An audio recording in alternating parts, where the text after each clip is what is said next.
महाराष्ट्र की सियासत में लगातार उबाल है, एक-एक करके प्रतिक्रियाएं आ रही हैं। देवेंद्र फडणवीस को लेकर संजय राउत ने कहा है कि सीएम उद्धव ठाकरे को इस फैसले पर बोलने की जरूरत नहीं है।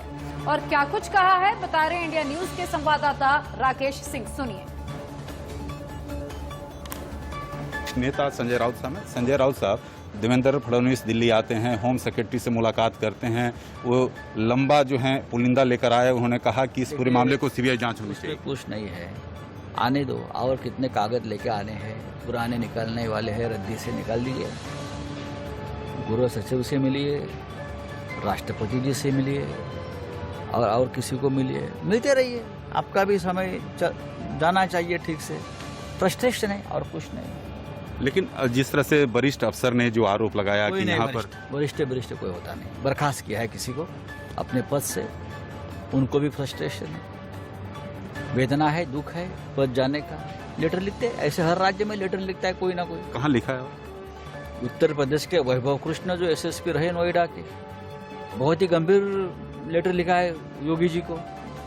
और संजीव भट्ट आईपीएस फ्रॉम गुजरात, उनका लेटर दिखे क्या है। तो सबके ऊपर आप सीबीआई की जांच लगाएंगे, लगाइए ना। एनआईए में जो इस तरह से खुलासा हो रहा है, लगातार जो है महाराष्ट्र सरकार को लेकर जो बातें सामने आ रही हैं कि जिस तरह से सचिन वाजे को लेकर, देखिए सचिन वाजे है मामला, फाइल बंद हो गया। एटीएस ने जांच पूरी कर दी है लगभग, एनआईए की जांच भी हो गई। क्या दर्जन सचिन वाजे लगाया, एक एपीआई है यो। Rakesh Kumar Singh, India news, Delhi. तो शिवसेना का पक्ष आपने सुन लिया, अब आपको बीजेपी का पक्ष भी सुनवाते हैं। बीजेपी नेता किरीट सोमैया से बातचीत की है हमारी संवाददाता शिवानी मिश्रा ने।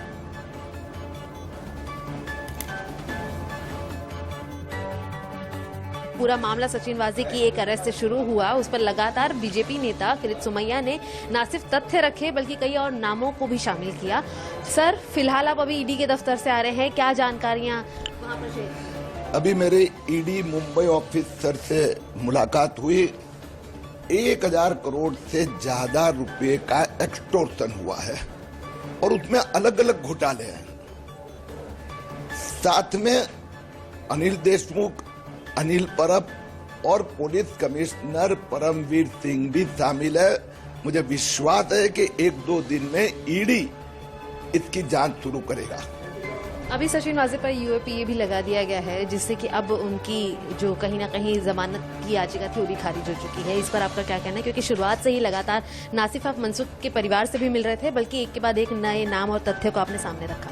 उद्धव ठाकरे जी सचिन वाजे को अपने कब्जे में लेकर अपनी सरकार को बचाने का प्रयत्न कर रहे थे, लेकिन जिस प्रकार से उनकी पुलिस गृह मंत्री ने जो भ्रष्टाचार किया है उसको अभी कोई बचा नहीं सकता।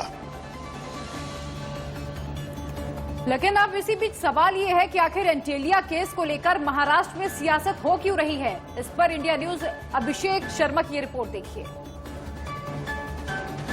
परमवीर सिंह का जब से लेटर सामने आया तब से लगातार महाराष्ट्र की सियासत में भूचाल आया हुआ है। लगातार विरोधी पार्टी की तरफ से यानी बीजेपी की तरफ से लगातार ये मांग की जा रही है कि महाराष्ट्र में जो अनिल देशमुख जो गृह मंत्री हैं वो इस्तीफा दें और मुख्यमंत्री को जवाब देना चाहिए। लेकिन लगातार जो सरकार है यानी महाविकास आघाड़ी वो भी लगातार इस पूरे मामले पर खुलकर सामने आकर कह रही है कि सरकार को कोई खतरा नहीं है। हमारे साथ वहाँ मलिक साहब वरिष्ठ मंत्री हैं, एनसीपी के बड़े नेता हैं। सर, किस तरीके से देख रहे हैं पूरा मामला आप? क्योंकि जाहिर सी बात है परमवीर सिंह का जो लेटर है बहुत कई सारे बड़े आरोप लगे हुए हैं। हालांकि सुप्रीम कोर्ट गए, उनको वापस बोला गया कि बॉम्बे हाई कोर्ट। देखिए, परमवीर सिंह का जो आरोप है वही जो पत्र है वही सवाल खड़े करता है कि जब तक वो कमिश्नर थे उन्होंने क्यों आरोप नहीं लगाया। हटने के बाद आरोप लगाया गया। साथ ही साथ में 16 तारीख को जब उनको पता चल गया हटने वाले हैं तो व्हाट्सएप का एविडेंस क्रिएट किया गया। और जिस तरह से डिलकर के मामले में दबाव है कहा जाता है, कहीं ना कहीं सवाल के घेरे में उनका आरोप पत्र है। के साथ यहाँ पर इंडिया रिपोर्टर में वक्त एक और छोटे से ब्रेक का है, आप बने